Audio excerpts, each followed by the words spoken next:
ফেঞ্চুগঞ্জ উপজেলার ৫ নং উত্তর ফেঞ্চুগঞ্জ ইউনিয়নের ১ নং ওয়ার্ডের মল্লিকপুর গ্রামের মৃত চান মিয়ার ছোট ছেলে আলমগীর হোসেনের একটি লাল পালসার মোটরবাইক আজ বিকেল ৪ ঘটিকার সময় মল্লিকপুর গ্রাম থেকে চুরি হয়।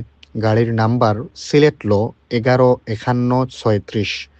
যদি কেউ চিনে থাকেন বা গাড়িটি দেখে থাকেন তাহলে নিচের এই নাম্বারে যোগাযোগ করবেন 01640495725 এবং আমরা অনুরোধ করছি লাইভটি শেয়ার করে অন্যকে দেখার এবং জানার সুযোগ করে দিবেন।